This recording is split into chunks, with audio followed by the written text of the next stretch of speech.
Assalamu alaikum everyone, my name's Farah Halabi and I'm a professional Muslim life coach, and I'd like to ask you a question as always.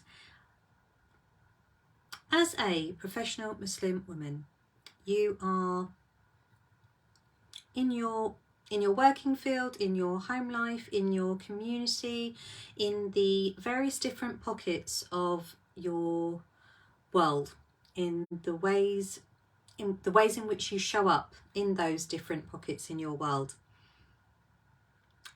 Where would you place yourself?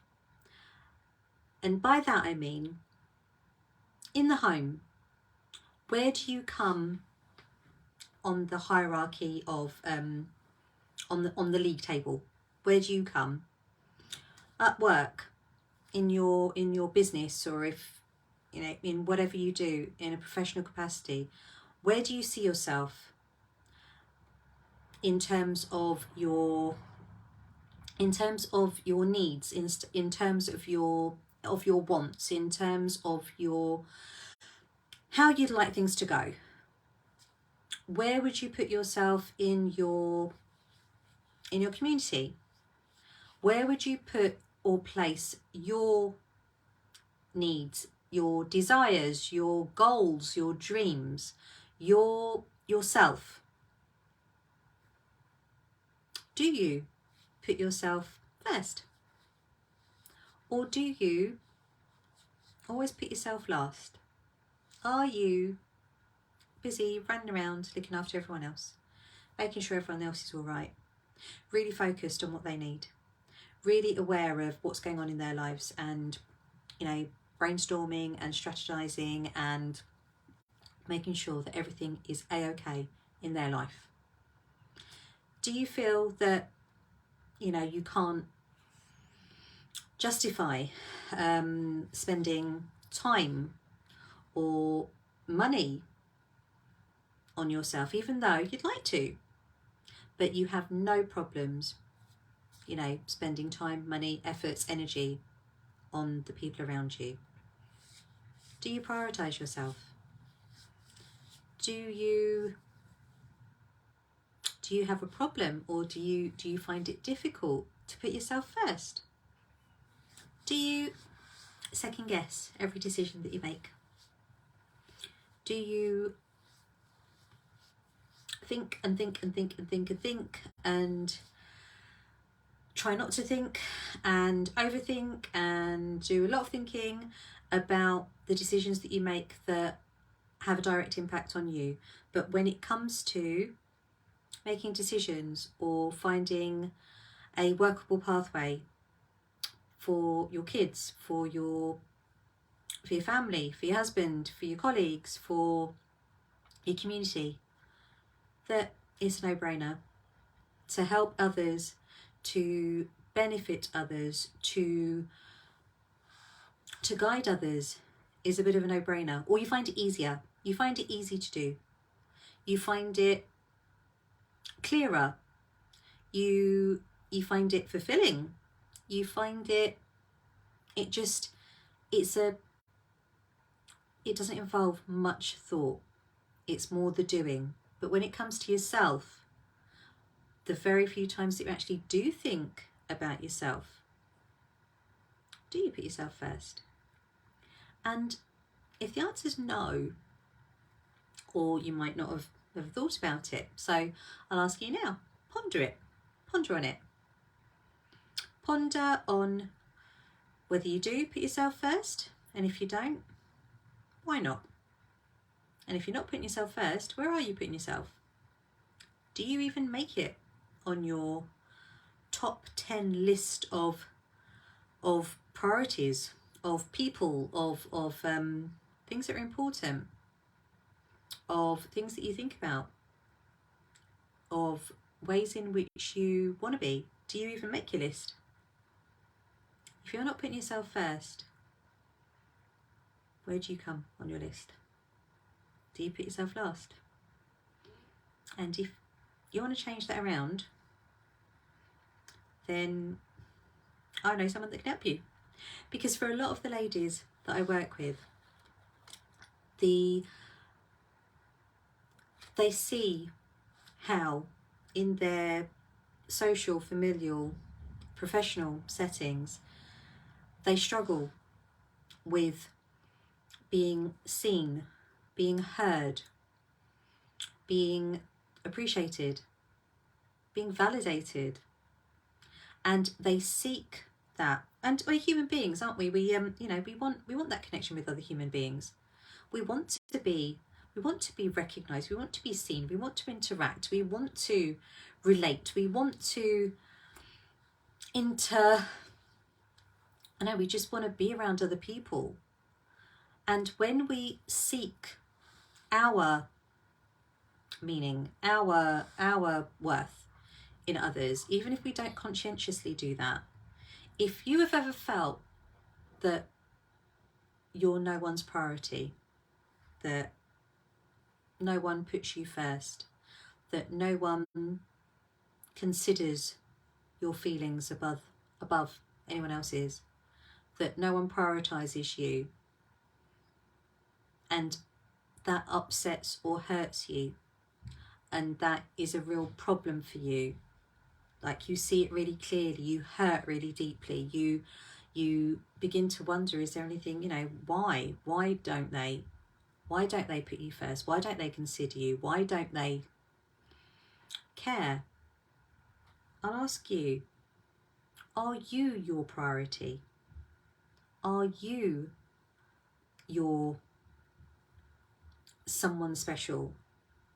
Do you put your not needs and desires above everyone else's, not to the detriment of anyone else, but do you consider yourself valued, worthy, highly esteemed? Because when we don't feel that about ourselves and we look for other people to do that for us, we're looking at other people who are flawed. They're not perfect. We're not perfect human beings. We're not. We weren't created that way. We have our flaws. We have our amazingness. We have our gifts, absolutely. But if we are looking to another human being to validate, to give us, or to prioritize us, to make us feel worthy, highly esteemed, valued, valuable,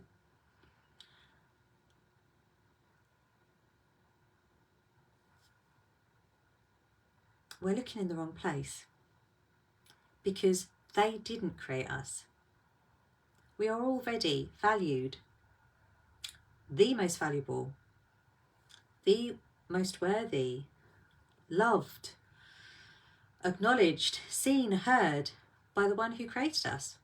And he doesn't make mistakes. He put us here. We're only here by his will and permission. And that is our validation. But when we look to others, when we're looking to be someone else's number one, and we don't feel that, it's because we are looking in the wrong place. If you don't feel, or if you don't think yourself, if you don't believe that about yourself in the first place, if you seek the answers for your worth in others, you'll never find it. You'll never find that validation, that rubber stamp approval, if you don't believe in yourself first, if you don't believe that you are worthy. Because when we look to Allah subhanahu wa ta'ala, what he tells us, how he speaks to us in the Quran, and he tells us we're the best of people. He tells us, he speaks to us so endearingly in the Quran. He speaks to us with certainty, with truth, and he speaks to us and tells us that we're the best. He tells us that we are worthy, that we are loved, that we are, leaders, that we're awesome. So when we look for that in other people who have got their own doubts, they've got their own worries, who've got their own thinking going on about themselves, then we'll never get it from them. So I'll ask you, if you would like to have a workable pathway for you to see yourself, for you to see for yourself, and for you to put yourself at the top of your list, for you to be your number one. Having that for you, having that belief in you, will stop you chasing it from anyone else. And your interactions with those people are going to be very, very different when you are not seeking and needing and really, really, really desperately wanting it from them. Your interactions with those people are going to be very, very different, because you are going to be presenting a version of yourself that is not in need, that is whole, that is aware, that is understanding of who they really are. And that person interacting with your community, with your colleagues, with your family, with your friends, with your peers, that person's going to be showing up completely differently in this world. And if you would like some help to do that, then message me, and I will offer you a space to really explore and create together a way of taking you through this amazing process, this amazing pathway, the science of the Nafs. It's a Quranic model, and it's based on the Quran and the Sunnah, and it's a complete mind transformation that will help you figure out exactly how you can live your life on your terms, how you can live a life without that frustration, that doubt, that worry, that needing from other people validation, and instead create a life from a place of knowing, certainty, hope, purpose, validation, that will not only transform your life, but it's a pretty amazing journey to be on. I know, because I went through it myself. So if you'd like some help, then message me. Can't wait to get started.